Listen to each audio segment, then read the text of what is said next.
Olá! Hoje a gente vai mergulhar numa das maiores reviravoltas do mundo do consumo, sabe? Vamos entender como a nossa confiança, que antes era das grandes marcas, acabou migrando para as pessoas que a gente segue na internet. E como isso, claro, mudou completamente as regras do jogo. Para pensar um pouquinho. Na hora de decidir uma compra, qual voz tem mais peso? Aquele rosto super famoso de um comercial de TV? Ou a daquela pessoa que cria conteúdo, que construiu uma comunidade e que compartilha as experiências dela na internet?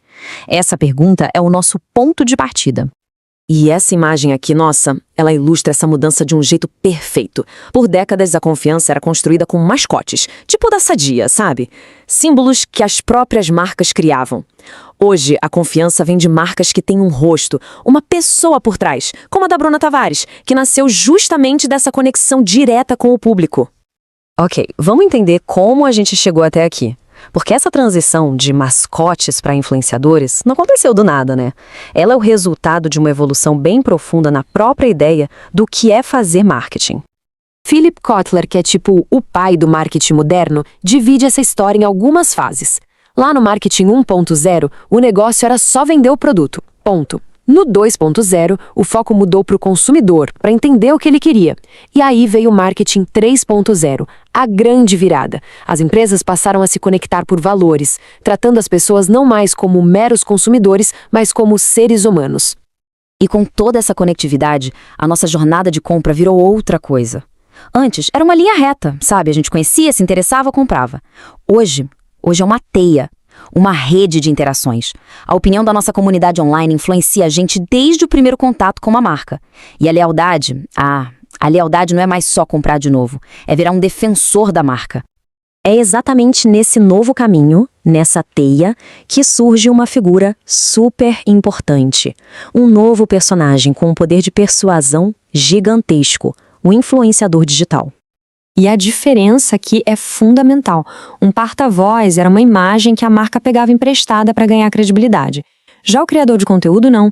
Ele é a própria fonte da credibilidade que foi sendo construída com o tempo, numa relação direta com o público dele. Então, o que define um influenciador digital de verdade? Não é só o número de seguidores, não. É a capacidade de criar uma comunidade engajada e de influenciar as decisões de compra por meio da confiança. É ter autoridade dentro de um assunto específico. E para a gente entender esse poder na prática, nada melhor do que um caso real.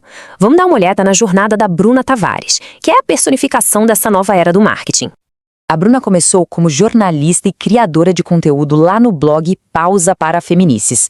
Ela não foi contratada para ser o rosto de uma marca. Ela se tornou a marca. A trajetória dela é um estudo de caso perfeito de como se constrói um negócio a partir de uma comunidade.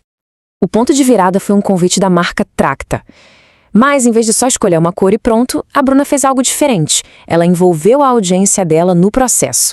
O resultado foi um batom cor de salmão, uma cor que ninguém esperava e que virou um sucesso de vendas absurdo. Por quê?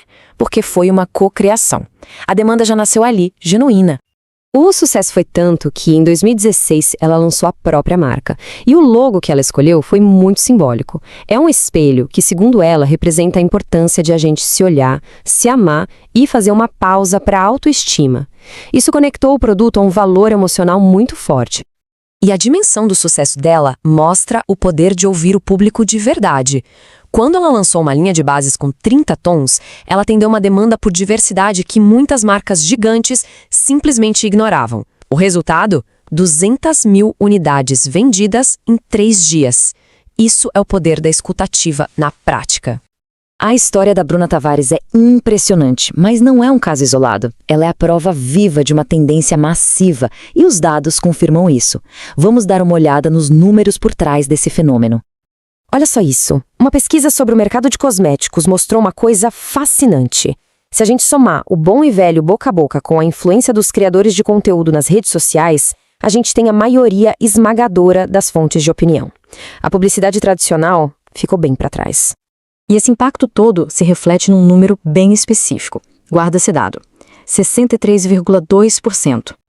Pois é, esse é o percentual de consumidores que já compraram um cosmético só porque o produto viralizou nas redes sociais. Ou seja, mais de 6 em cada 10 pessoas já foram direto na onda de uma tendência online. O impacto no comportamento de compra é direto, é mensurável. Então tá, a gente já entendeu que a influência funciona. Mas, será que toda influência é igual? A resposta é não. E existe uma diferença bem importante que a gente precisa fazer. De um lado a gente tem os mega influenciadores, com milhões de seguidores, um alcance gigantesco.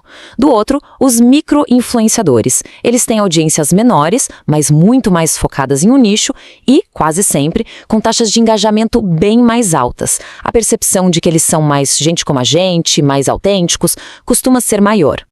Isso nos leva à pergunta de $1 milhão, né? Se o nome do jogo é confiança, qual desses dois grupos leva melhor? E os dados mostram uma preferência bem clara. Olha só, quase 40% do público acha que os micro-influenciadores são mais autênticos. Esse número é mais que o triplo dos que confiam nos megas só pela popularidade. Isso mostra que a autenticidade tem um peso enorme. A grande lição aqui é que, para uma parte enorme do público, a autenticidade e a identificação ganham do status de celebridade. A confiança está na proximidade, não só no número de seguidores. E essa ideia é perfeitamente resumida pelo Kotler. Na rede, a gente não é só receptor de mensagem, a gente também produz e amplifica. Cada pessoa, na prática, vira um canal de mídia validando, ou não, os produtos para sua própria comunidade. E tudo isso deixa uma reflexão final, né? No mundo onde a influência virou profissão e a autenticidade é uma estratégia de marketing, como que a gente equilibra a conexão que é genuína com o comércio, onde de verdade a confiança começa?